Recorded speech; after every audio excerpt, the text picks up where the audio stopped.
2:08. Yo lo que deseo, amigos oyentes, es que os sintáis como nos sentimos nosotros, a bordo de una nave compuesta por la fantasía, construida con la imaginación y con los datos, con la necesidad de conocer, y que vamos todos juntos, con unas panorámicas excepcionales, de esos territorios eternamente lejanos, ¿verdad?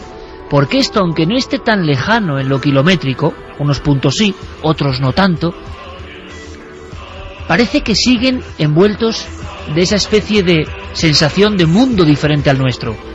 No en vano, durante mucho tiempo han sido un mundo muy especial, y es ahora, poco a poco, cuando vamos deshojando la margarita de los datos. Datos, por ejemplo, el encuentro mortal del Tupolev 134. Os hablo del típico caso ocurrido sobre la Unión Soviética, que nos dejaba con los ojos como platos cuando éramos casi unos niños. 7 de septiembre de 1984, un vuelo, el 8352, ruta Tiflis-Tallin. Hacia las 4:10 de la mañana, plena noche, un cono luminoso en mitad del cielo. Pero esto sería un caso cualquiera, una tripulación que observa un cono luminoso. De ese cono, de repente, según los informes, surge un delgado haz de luz brillante que impacta directamente contra la cabina de los pilotos.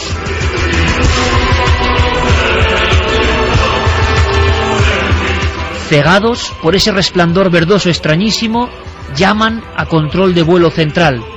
Otra tripulación, la 7084, se encuentra con el fenómeno. Les ocurre exactamente lo mismo. Son alumbrados por aquel cono en mitad de la nada.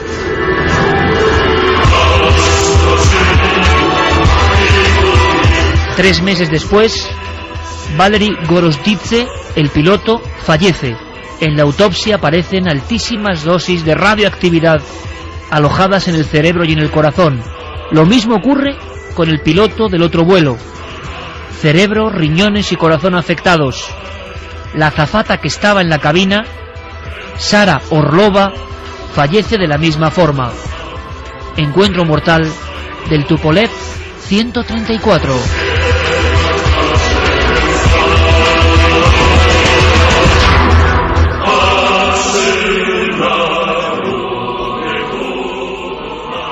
Y desde luego que estas historias nos dejaban sin palabras, absolutamente sin palabras.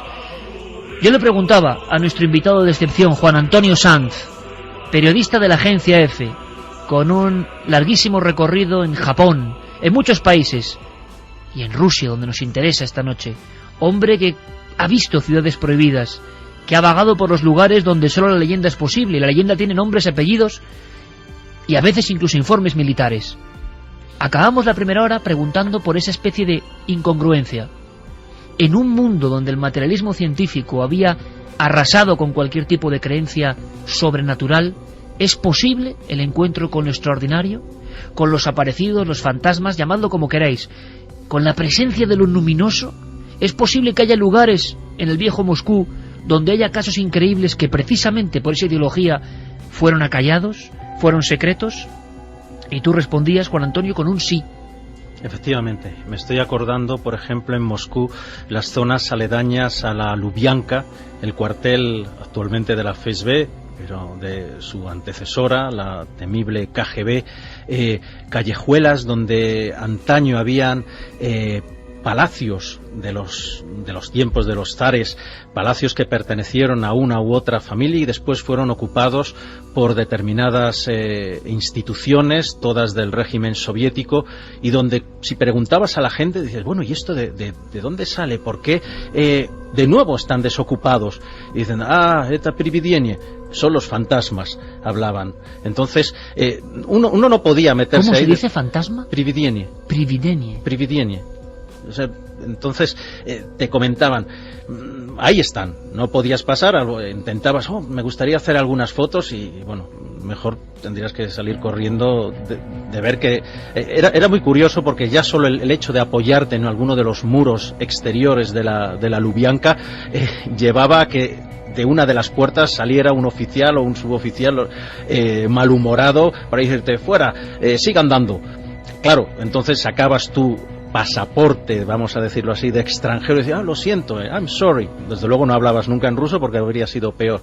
Pero lo que decía, son muchos los lugares en Moscú. Me estoy acordando en torno a la Prospekt Mira, que es una de las avenidas principales, y donde hay casas de un solo piso que, bueno, pues para romper, digamos, con esa mitología, han sido reformadas. Ahora tenemos algunas de las boutiques más importantes de Moscú, algunas tiendas que en muchos casos desgraciadamente se utilizan para lavar dinero negro, y cuando preguntas, pero bueno, ¿esto a quién pertenecía? Y siempre volvemos al mismo punto, 1917, la revolución y el caos.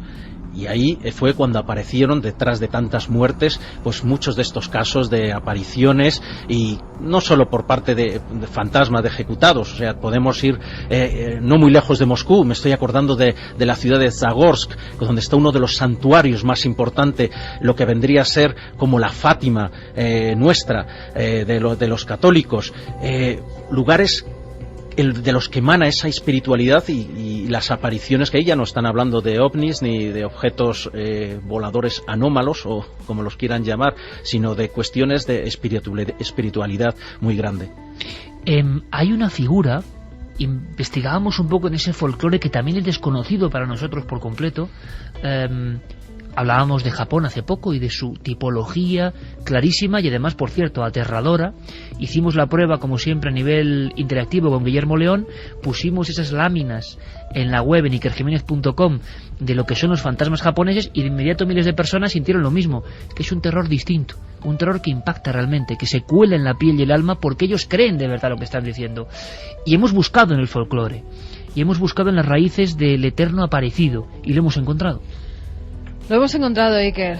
Nos vamos a centrar, si quieres, en los duendes burlones, esos duendes, tipo como los llamaríamos aquí, que hacen pues movimientos de objetos, que también te cambian las cosas del lugar. Estamos hablando de los domovoi. Los domovoi, además, son unos seres que ellos describen con un físico especial. Son seres pequeños, bajitos, con una barba gris, bastante peludos y que tienen patas de cabra.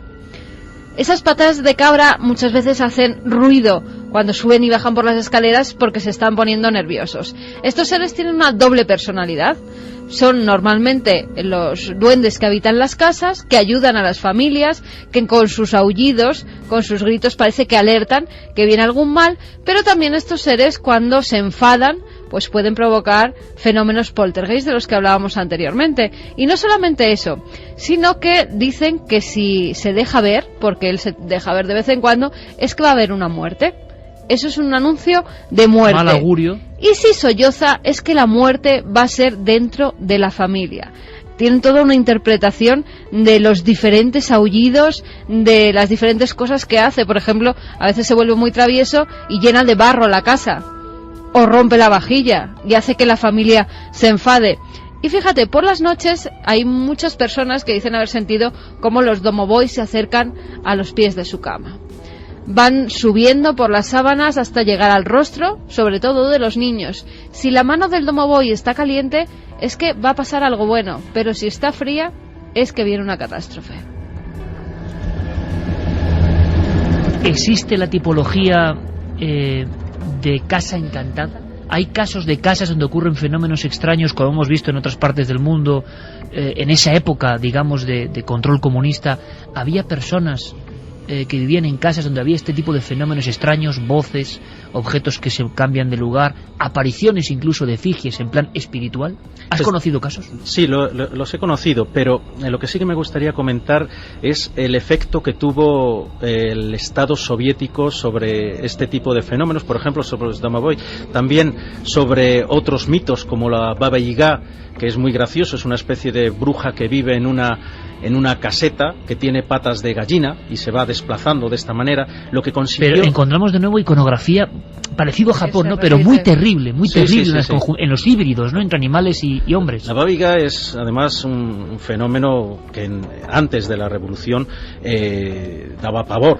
Entonces había lugares donde decía, esto está habitado por determinados duendes y no se puede pasar, simplemente no se puede pasar. La revolución arrasó también con todo eso y lo convirtió en literatura infantil, una mitología para niños. Entonces, todos los dibujos animados, todas las películas giran en todo esto. Entonces, todas las personas, pues, a la hora de hablar de poltergeist y este tipo de fenómenos, pues lo relacionan inmediatamente. Me era muy gracioso pensarlo con alguna u otra película o algún otro dibujo que había visto de pequeño. Entonces, bastante tenían desde luego en tiempos soviéticos con que los golpes que se oyeran por la noche no eran precisamente de uno de estos duendecillos, sino simplemente de la NKVD o de la KGB que venía a llevarse a alguien. Vamos a acudir, si os parece, amigos, en este viaje que está rondando por diferentes puntos de lo que fue la Unión Soviética, al lugar maldito, al lugar que ha sido noticia, desgraciadamente, que se ha vuelto a poner de moda, el lugar por el que ha transitado nuestro compañero Santiago Camacho y al que ha dedicado un libro que está a punto de salir, Chernóbil, 25 años después. Santiago Camacho, yo me lo estoy leyendo y estoy disfrutando de lo lindo, y no porque sea pues mi compañero hace tantos años, sino porque hay todo un desgarro personal que me parece el auténtico valor del libro. Ya no solo conocer toda la historia, que es brutal, sino la interpretación de mi amigo Santi de todo lo que está viendo, pues con los ojos también un poco de un niño, ¿no? De un primer viaje, diciendo, ¿qué mundo me estoy encontrando? Es sorprendente. Bueno, pero es que hay muchas más cosas de Chernóbil que no sabíamos. Primero, Javier, que antes de Chernóbil y antes de ese lugar marcado había otro de esos sitios con sigla, con número, que nos dan miedo solo escucharlos. Bueno, es una historia que tiene que ver mucho con algo que todavía no hemos comentado esta noche aquí, pero que creo que conviene ya introducir, y es que la mente soviética es una mente muy permeable a este tipo de historias, a hablar de misterio, de cosas desconocidas, y quizá eso es lo que explique lo que te voy a contar, porque se dijo que Stalin, por ejemplo, ya en la época de Komarov, con la que hemos empezado el programa, él ya tenía en mente de una manera muy fija el hecho de poner un hombre en la Luna, y que estaba muy determinado a construir instalaciones espaciales a lo largo de su geografía.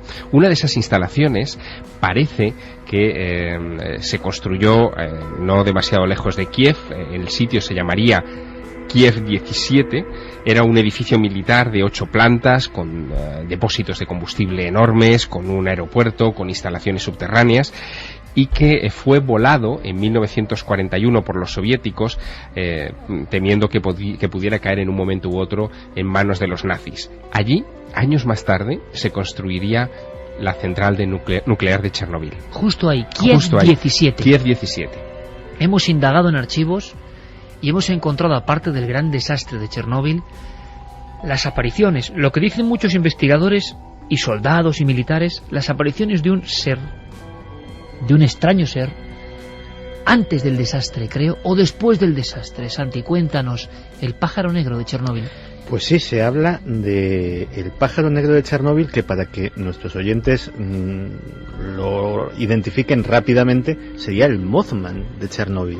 Y es que la semejanza es absoluta. Se habla de una figura de gran tamaño, alada, carente de cabeza, con unos enormes ojos rojos que estarían, digamos, en la parte más protuberante, lo que sería como el pecho de una figura normal, y que durante todo el mes de abril de 1986 habría estado apareciéndose por los alrededores de la central nuclear, especialmente a trabajadores. Y también es curioso, porque, y hay más semejanzas con el tema Mothman, estaríamos hablando de llamadas telefónicas inexplicables en la noche, pesadillas recurrentes, alucinaciones extrañas, y todo eso, como si fuera el guión de una gran película, culminaría precisamente la noche del desastre, cuando algunos testigos afirman que un gran ave negra surge de entre las propias llamas, como una especie de siniestro ave fénix de la central nuclear. Es una historia que es muy controvertida, también vamos a decirlo. Es decir, ha habido gente que piensa que se ha contaminado incluso los posibles... Leyenda urbana lógica posteriori, ¿no? Incluso a raíz de la famosa adaptación cinematográfica de la obra de John Keel, de Mothman, pues que a lo mejor ha habido gente que se haya podido inspirar. Pero lo que sí parece bastante más comprobado es que también hubo ovnis en Chernóbil. Y eso lo tenemos en el libro de Valery Kravtsovil, Ovnis, Visitantes del Futuro, un libro de 1992, en el que sí que recoge testimonios, por ejemplo, uno muy interesante de esa misma noche, ya sin pájaro negro de por medio, en el que parece ser que una esfera de bronce, o de aspecto similar al bronce, de unos 8 metros de diámetro, está pululando por los alrededores de la central nuclear siniestrada, y aparecen 2 rayos carmesíes que impactan justo en el núcleo del reactor.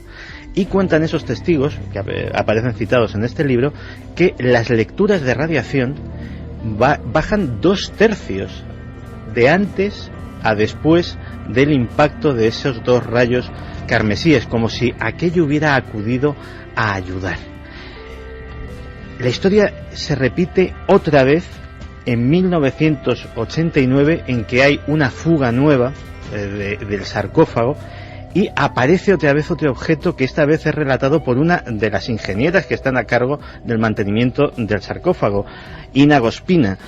Y en 1991, cuando hay un incendio del reactor número 2, incluso hay una fotografía de un objeto pululando esa zona. Una vez más, Javier, la historia de los objetos grandes no identificados que dejan filamentos, o es una extraña tipología que parece muy habitual en la Unión Soviética.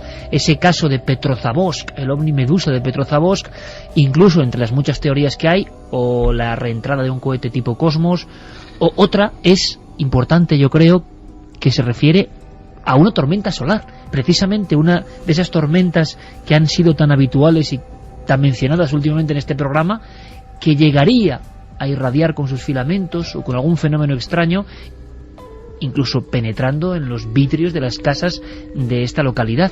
Fue, bueno, pues en este caso todavía extraño y por resolver, otra de las teorías. Pero es que hay muchos más casos de rayos de ese tipo cerca de instalaciones nucleares. De hecho, fíjate que en un momento determinado, una vez caído el muro de Berlín, en 1993, nos tenemos que ir a ese año, comienzan a suceder muchas cosas en torno a este asunto. Sobre todo, hay ya una serie de depredadores informativos, vamos a llamarlo así, que pueden entrar a archivos del KGB, que en ese momento está en proceso de desmantelación, y comienzan a vender informes, pequeños manojos de informes, a Occidente. En algunos de esos informes encontramos cosas verdaderamente curiosas. Hay un texto de 124 páginas que se entrega a un general de y cosmonauta de la Unión Soviética, que es Pavel Popovich, y que él difundirá después en Occidente, donde se recopilan algunos casos de implicación militar, de apariciones de ovnis en instalaciones nucleares, que son verdaderamente curiosos. ¿Archivos reales, secretos? Sí, estos son documentos auténticos. En concreto hay uno que cita un caso en Kasputin Yar, que es uno de los cosmódromos más importantes de la Unión Soviética, junto con Baikonur, sucedido el 28 de julio de 1989. Aquella noche, a las 11:20 más o menos, un suboficial de comunicaciones, Vladimir Nikolayevich, según constan estos informes, dice ver un disco volante sobre el campamento donde él estaba, que se estaba dirigiendo a la zona donde se almacenaban misiles. En ese momento había armas nucleares. Descendió hasta quedarse a 20 metros sobre la zona donde se almacenaban y comenzó a irradiar una serie como de focos de rayos en torno al sistema. Emitía una luz verde pálida, como de fósforo, y el objeto en cuestión tenía forma de disco de unos 4 o 5 metros de diámetro y una semiesfera en la parte superior, es decir, el clásico platillo volante que se desmaterializó prácticamente delante de sus ojos. Lo curioso es que años antes, en otra serie de documentos también de origen, en fin, de la inteligencia militar soviética, fechado el 4 de octubre de 1982, habla de otro incidente, de un objeto, de una esfera parecida a la de Chernóbil que nos estaba describiendo antes Santiago Camacho, solo que en el informe dice que tenía 900 metros de diámetro. Yo soy incapaz de imaginarme. Hay muchas historias de grandísimos objetos. El de Petrozavodsk, 105 fue la medida de diámetro. En este caso, el objeto, la historia es casi de película, porque según viene en esa información, el objeto se posa sobre Bielokorovice, que era otra zona cercana a unas instalaciones de almacenamiento de misiles nucleares, y en concreto uno de esos misiles, durante la observación del OVNI, activó su código de lanzamiento. En fin, disparándose todas las alarmas. En cuanto el objeto desapareció, el código de lanzamiento también se interrumpió. ¿Hasta qué punto esa información es desinformación o es realmente la crónica de un suceso real que se investigó por parte de los militares? Es algo que quizá nunca sabremos. ¿Por qué no pasamos las preguntas de nuestros amigos? Las vías de contacto, repetimos, en este programa tan especial, tan intenso, sobre todo para Juan Antonio, porque él puede saber responder quizá o activar sus recuerdos, ¿no? Vamos a repetir las vías de contacto: 27699, palabra clave milenio, espacio, vuestros mensajes, milenio3 con número, @cadenaser.com, y también la www.cadenaser.com, que es nuestra página web, donde podéis poner vuestras opiniones, vuestras preguntas segundo a segundo, que además ya sabéis que regalamos 3 ejemplares de La Dama Azul. ¿Por qué? Porque hoy era el cumpleaños de Sor María Jesús de Ágreda, y en su honor pues regalamos este libro. Hubiera cumplido 409 años. Bueno, no está mal. Mira, y todavía está incorrupta y se mantiene medio jovencilla. Vamos con las preguntas. Eva desde Madrid nos decía: buenas noches, milenarios. Tantos habitantes del mundo soñando con las estrellas y tantos gobiernos, gobernantes y directivos sin honor. ¿No os ha recordado el final de la nave y el coronel ruso a lo sucedido en la explosión del Challenger? Sí, tiene cierto... Bueno, es distinto, ¿no?, con ese tono soviético y la grabación, pero sí, hay cierto nexo. Sprom nos decía: hace poco Santi viajó en el tiempo y pudo ver los vestigios de la URSS en Pripyat. Aparte de la historia que la rodea, ¿qué sentiste al estar allí frente a la hoz y el martillo? Todavía queda, ¿verdad? Todavía queda, mira, hay un lugar en Pripyat que ese sí que está absolutamente, es una bóveda del tiempo, que es en el centro cultural. Te cuelas, porque es uno de los sitios que no están en la visita más o menos guiada, entonces tuvimos que hacer una pequeña peripecia, Marcos Macarro y yo, para filmar aquello. Y hay justo una habitación donde están todos los preparativos para el desfile del 1 de mayo, pancartas, banderas, folletos para repartir, etcétera, etcétera, colocados. Esas pancartas con las efigies de los líderes rusos, de los líderes soviéticos, esas banderas rojas están todavía ahí perfectamente, ni siquiera hay polvo. O sea, fíjate si está bien conservado aquello. Y caramba, si en ese momento, o sea, en las imágenes, fue un viaje, la parte de la entrada en la zona fue relativamente corta, estuvimos poco más de 6 horas. Pero justo los minutos que estuvimos en esa habitación, ahí ya no te preocupabas ni de radiación, ni de dónde estabas viajando en el tiempo. Y es posiblemente de ese viaje uno de los fragmentos más mágicos de todos. Una pregunta que se repite: Daniel nos decía que pasó realmente en la región de Tunguska. He leído varias hipótesis en las cuales se afirmaba la colisión de un meteorito y otra en la que se decía que era un ovni. Eso daría para otro programa, lo haremos. Hemos hablado de Tunguska, pero aunque sea muy brevemente, os pido brevedad ahora a todos con las preguntas.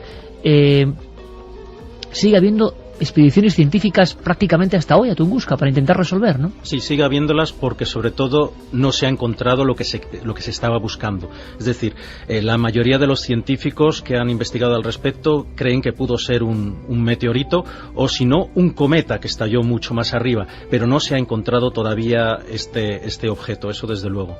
Una de las mayores explosiones sobre el planeta Tierra. Un día lo que tendremos que hacer es hablar de lo que ocurrió antes de aquel famoso 30 de junio de 1908, porque durante los días previos hubo toda clase de incidentes no solamente en Rusia, sino por medio mundo. En abril de 1908, que es cuando empiezan las cosas extrañas, un meteorito se ve en la provincia de Kovelskaya, llega a caer en el suelo, hay un tren que en ese momento pasa cerca, se detiene el tren, bajan los pasajeros y ven una especie como de gran patata, digamos, de color blanco enorme, que estaba incrustada en el suelo y que todavía humeaba, ¿no?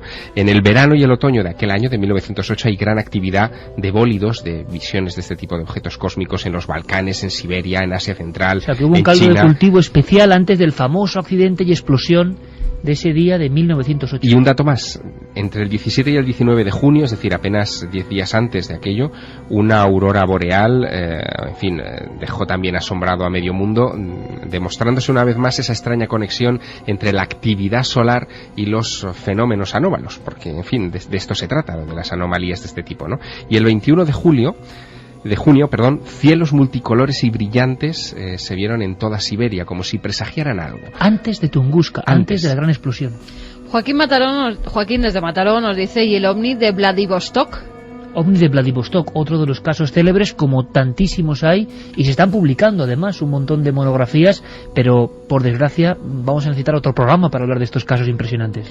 Mimi nos dice, los americanos tienen tantos secretos que ni ellos ya saben diferenciar entre verdad y mentira. Tanta gente distinta dando la misma descripción del Yeti, algo debe haber. María desde Barcelona, hola amigos, lo que yo pienso es que la información a ciertos niveles está manipulada y nosotros vivimos ciegos y no sabemos de la misa a la mitad. Muy interesante el programa. Un abrazo. ¿Por qué no se habrán vuelto a repoblar esas aldeas? ¿Por qué no han vuelto sus habitantes? Eso sí que será un misterio. Aldeas, imagino, imposibles para la vida de nuevo, ¿no? Muchas de ellas, desde luego que es imposible por el alto nivel de radiactividad. Y no solo las que están en el entorno de Chernóbil, ¿no? Sino, por ejemplo, en la zona de la que hablaba antes, en Chelyabinsk. Me estoy acordando de 1993, hace nada, no mucho tampoco después del accidente de Chernóbil, hubo una gran radiación que apenas salió en los periódicos occidentales y, sin embargo, llegó a cerca de 400 kilómetros más al sur.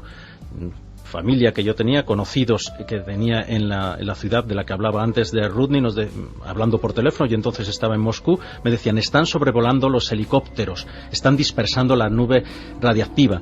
En esa ciudad, que estaba muy lejos de estas zonas de Chelyabinsk, ocultas, secretas, todos los años había un gran porcentaje de niños nacidos con el llamado labio leporino y otros problemas cerebrales. Era increíble, y era por el tipo de agua. Investigando también, releyendo cosas para el programa, me he fijado en algunas cuestiones que hablaban de las pequeñas bolitas que aparecen en sitios relacionados con fenómenos OVNI y ¿Es tal. verdad? Yo he visto ese tipo de bolitas precisamente en esta ciudad de Rudny, saliendo del agua. Tú ibas a hervir agua para el té en un chainik, en una tetera, y te fijabas con mucha atención, casi con una lupa se habrían visto mejor, y eran minúsculas, pero eran bolitas redondas. ¿Por qué? Pues no sé. Bueno, está hablando nuestro invitado de una cosa que aparece en Tunguska. En las investigaciones científicas de Tunguska hay una especie como de bolitas, no sé si cristalizadas, se habló mucho de eso, y en otros lugares clásicos de la investigación de lo extraño, por ejemplo, yo mencionaba con esa terminología, repito, que impresiona tanto aquí, ¿no? Triángulo M, una zona que es investigada por un grupo de cadetes del ejército y sus superiores en los años 90 ya, o sea, ha terminado el telón de acero prácticamente, ya ha terminado. Hablan de unas extrañas marcas, varias de estas bolas o bolitas que intentan analizar y que no se llega a ninguna conclusión, parecen como unos materiales que se han calentado tanto hasta cristalizarse.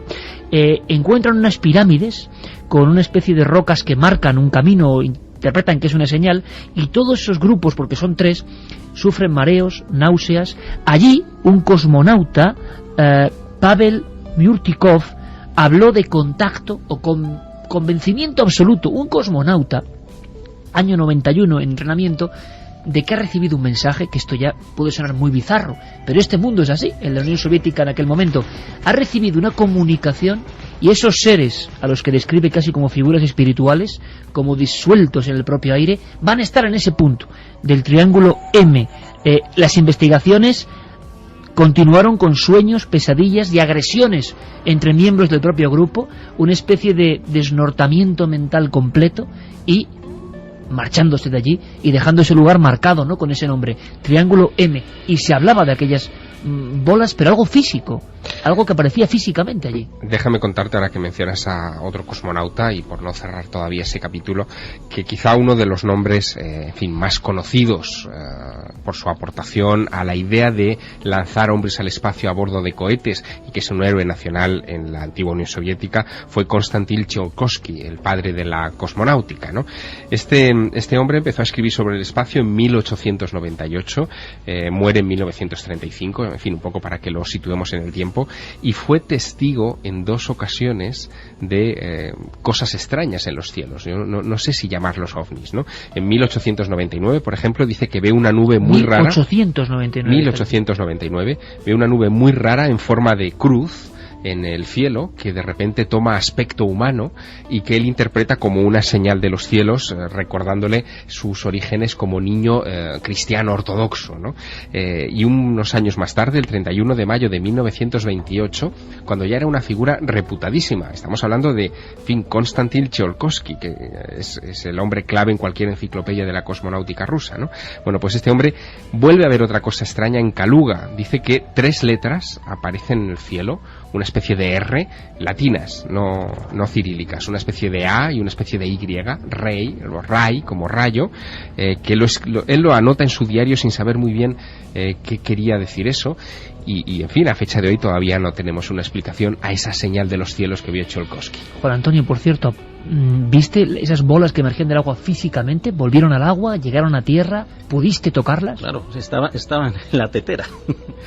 Es más, supongo que algunas me las tragué. Y yo le pregunté... O sea, como si el agua se cristalizase en una especie de esferas. Sí, pero además era... yo digo, bueno, esto que es un tipo de mineral, pero yo nunca he visto con esa perfección y tan diminutas. Y no estamos hablando de una burbuja, sino algo físico. No, estamos hablando de bolitas muy chiquitinas, pero que podrías confundir con una especie de arenilla, pero cuando las veías tenía una regularidad increíble. Yo decía, ¿pero qué puede ser esto? No, bueno, esto es una zona que es muy minera, y entonces podrá ser todo lo minera que quieras, pero esto no se ve en todas partes, y no sabían ir más allá. ¿Es la mayor maravilla que has visto en el país de los soviets? No. ¿O te has encontrado con algún otro misterio que puedas contarnos casi a modo de fotografía? Porque haremos otros programas, desde luego. No, he visto algunas cosas, sobre todo he sentido. No soy muy dado a creer en fantasmas y cosas de estas, pero sí a sentirlos. Entonces, en Moscú me estoy acordando de una casa no muy lejos de donde yo vivía. Era espeluznante pasar al lado. No lo sé por qué. Mi hijastro entonces era muy chiquitito y se asustaba al pasar por esa zona, no muy lejos precisamente de la Praspik, de la que hablaba antes. ¿Y supiste algo de la historia de esa casa? No. Pero hay lugares que desde luego parecen imantados por algo, ¿no? Desde luego, un sitio, otro fenómeno de estos, lo que estoy diciendo, de sentir más que conocer o ver una cosa, según viajas hacia el Asia Central y vas atravesando esas estepas inmensas, ves las tumbas que se ponen que construyen al lado del ferrocarril, un ferrocarril que tiene 200 años posiblemente en esa zona, o 150, no lo sé ahora mismo. ¿Por qué fueron más allá de la nada a construir esas tumbas musulmanas, además en la mayor parte de los casos, avanzando por el Kazajstán? Muchas preguntas. Rusia es sobre todo eso, un gran interrogante.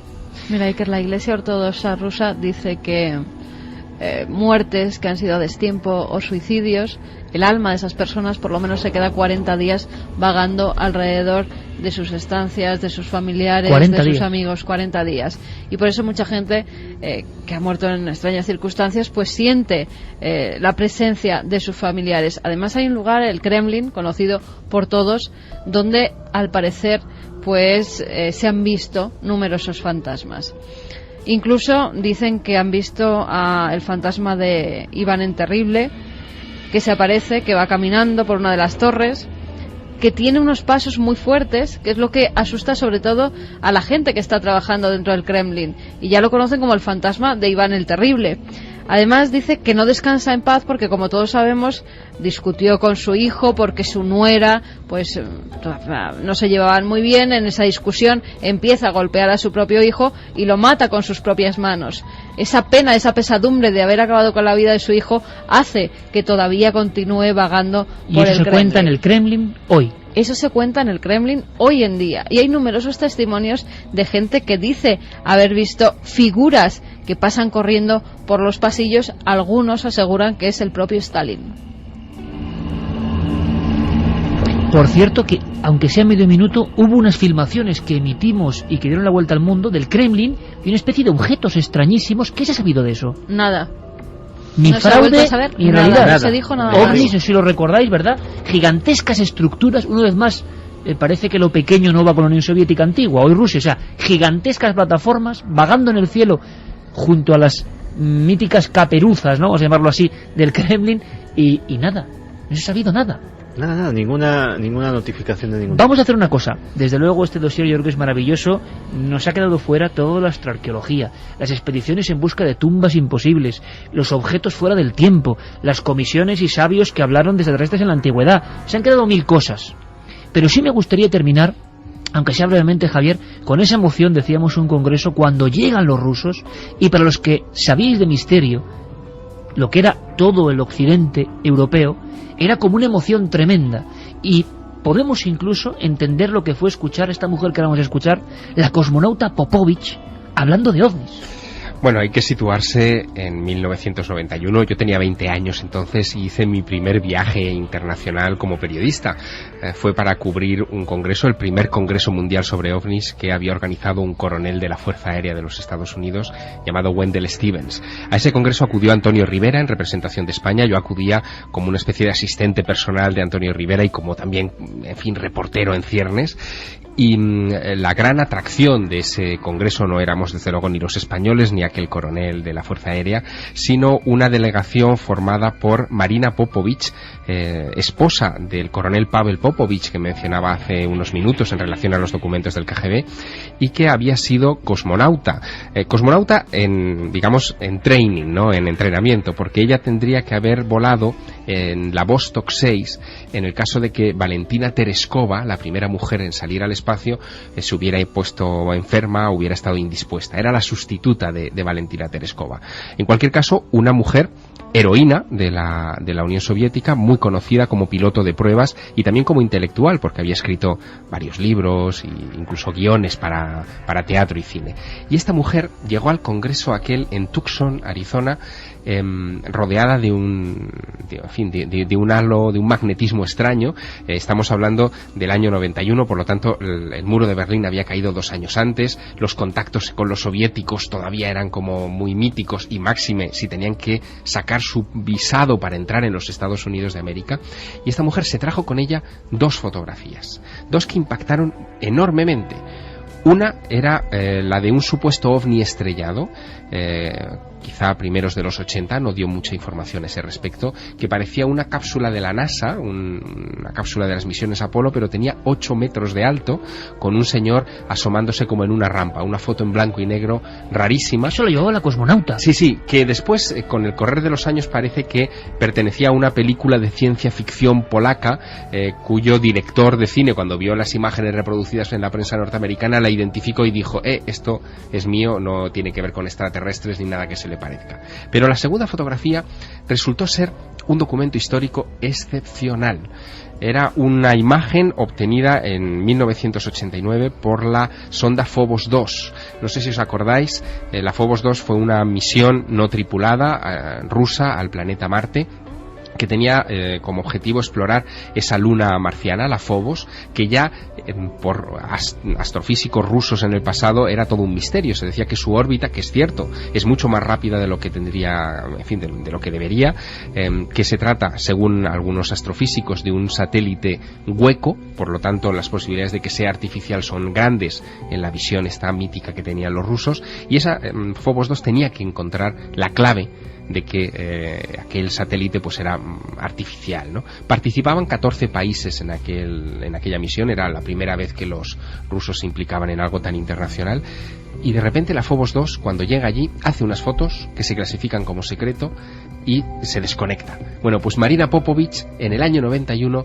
trae una de esas imágenes en la que se observa una especie de sombra de un objeto de unos 20 kilómetros de largo por 1,5 de ancho, que no se sabe, coloso otra vez. Un coloso que no se sabía muy bien a qué podía responder, y que después confirmaron que era una fotografía real.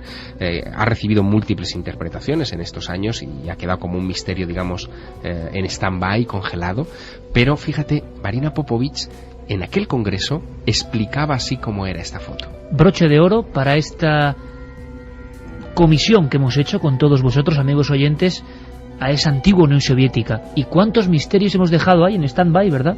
Cuántas historias no se han acabado por resolver, y eso nos obliga a vivir con pasión estos documentos. La cosmonauta Popovich, en aquel congreso al que acudía Javier Sierra, explicaba así a la cámara el hallazgo de esas misteriosas sombras colosales en el espacio. En esta, que es una de las últimas fotografías, podemos ver aquí un objeto raro, y también otra imagen muestra una gran sombra sobre la superficie de Marte. 3 días después de recibir estas imágenes se perdió la comunicación con la sonda. Hay varias teorías por las que se piensa que pudo haberse perdido el satélite. Una de las posibilidades es que hubo un error en las órdenes. Quizá hubo una reacción con la electricidad estática en el espacio, o incluso un error en el sistema eléctrico, o un desperfecto de tipo mecánico. Pero los científicos que estudian el fenómeno OVNI consideran que tanto estas imágenes como las anteriores son tal vez de otra nave espacial, probablemente, muy probablemente, de otras civilizaciones.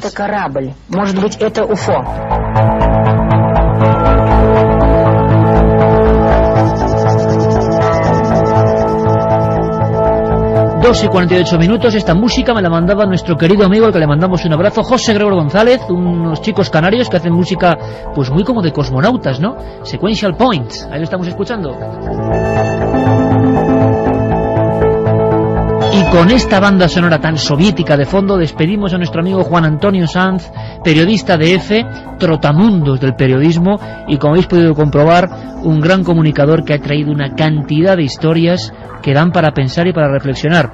Solo te puedo agradecer, en nombre seguro de todos los oyentes, tu disposición, y que hagamos muchos más programas contando estas cosas que a veces, ¿verdad?, no están en la primera plana, pero son tan importantes para el ser humano. Y para mí ha sido muy importante recordar. Gracias, de verdad. Hasta el próximo viaje, amigo. Bueno, pues preparaos porque quedan muchas más cosas. Se está hablando de una legión romana desaparecida en extrañas circunstancias, ¿verdad? Se inaugura o se estrena ahora mismo una película prácticamente, La Legión del Águila. Se ha hablado mucho de estos ejércitos repentinamente desaparecidos y aparecidos, muertos en circunstancias no bien aclaradas. Nuestro compañero Carlos Largo ha podido hablar con especialistas que pueden arrojar algo de luz sobre un misterio de los tiempos de Roma.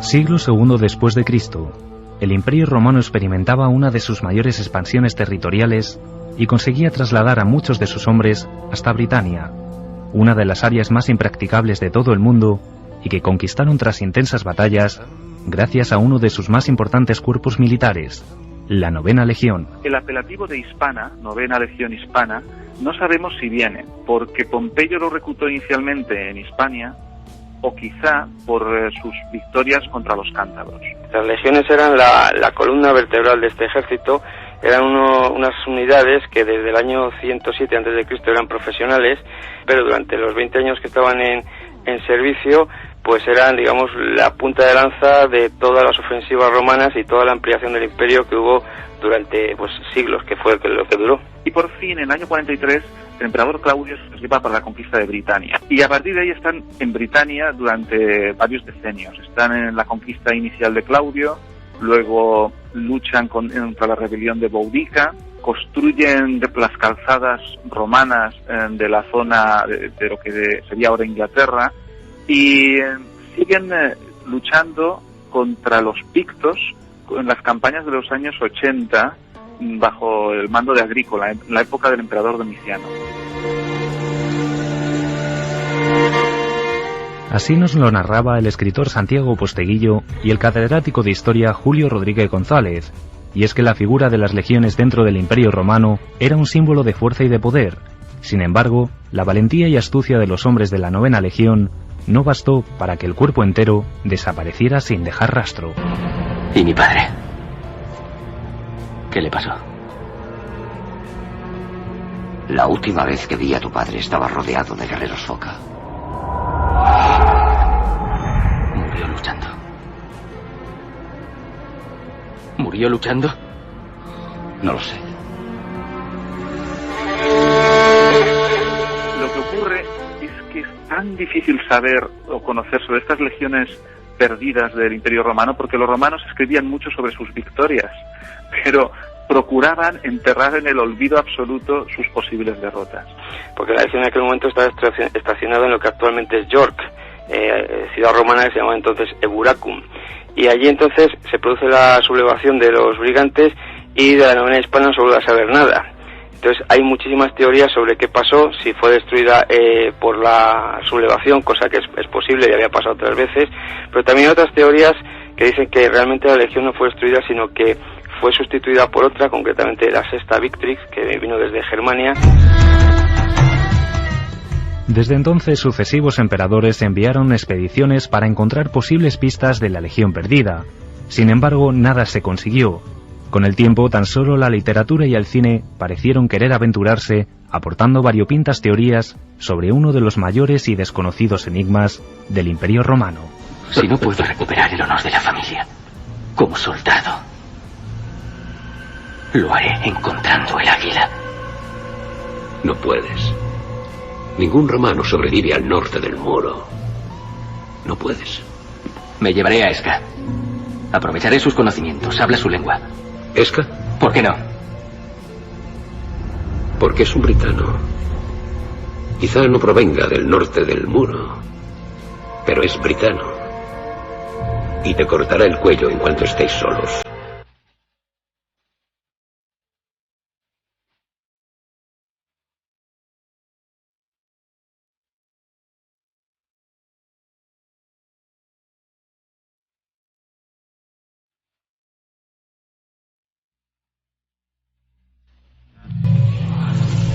¿Lo has oído? No estás solo. Milenio 3. Cadena SER. Con Iker Jiménez.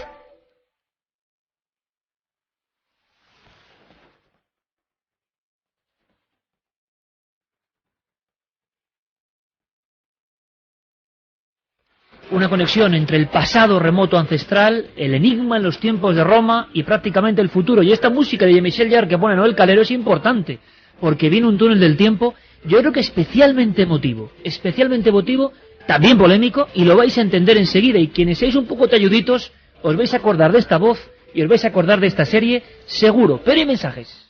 Vamos con los mensajes. Nos decían, la URSS se diferenció por la enorme seriedad con la que sus ciudadanos y científicos tomaban a la ciencia ya lo inexplicable, nos comentaba Antonio desde Madrid. Manolo de Alicante, ¿qué no puede haber oculto en los bosques de Siberia con una densidad de población de 1 cada 50.000 kilómetros? Imagínate lo que puede haber ahí, pues sí.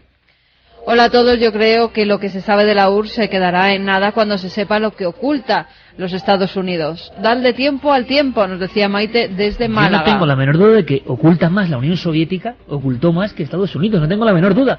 Por eso, ¿cómo va la encuesta? Es que me extraña tanto, pero me parece bien. Pues la encuesta nos dice... ¿Repito la pregunta? Sí. ¿Qué superpotencia posee más secretos sobre los grandes misterios? Hay dos posibilidades para votar, Estados Unidos o la Unión Soviética. Estados Unidos 65%, frente al 35% que opina que es la Unión Soviética.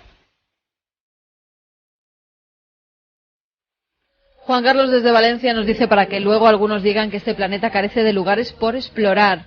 Desde Vinadoz, en Castellón, Dolores decía, hola, estaría bien dedicar parte de un programa a hacer una lista con algunas de estas ciudades abandonadas, contando su historia y el motivo de su abandono. Creo que sería muy interesante. Hicimos algo parecido en Cuarto Milenio, lo hicieron Carmen y Santi, como siempre, uno de esos rankings.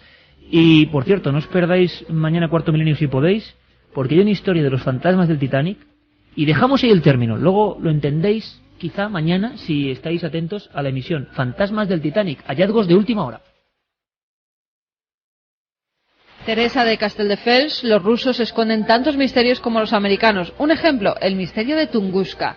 Víctor nos decía, creo que muchos de los secretos de la URSS salieron a la luz gracias a su caída, cosa que en Estados Unidos es complicado que pase, aunque gracias a Wikileaks, por ejemplo, van saliendo cosas. Bueno, vamos a acabar esta hora con un documento emotivo que sé que le va a gustar a mi compañero Diego Marañón, porque es una pequeña alquimia del tiempo.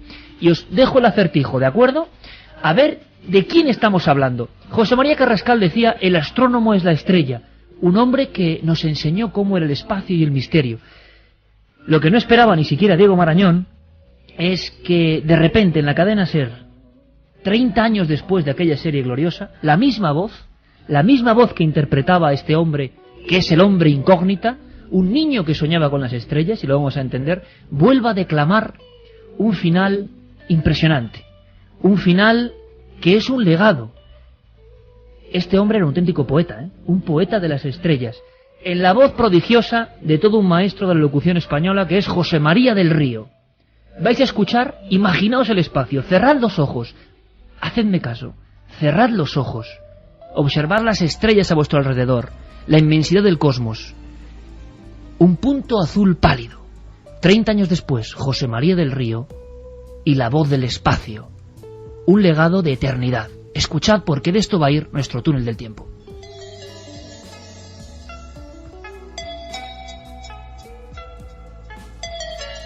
Mira ese punto. Eso es aquí. Eso es casa. Eso es nosotros.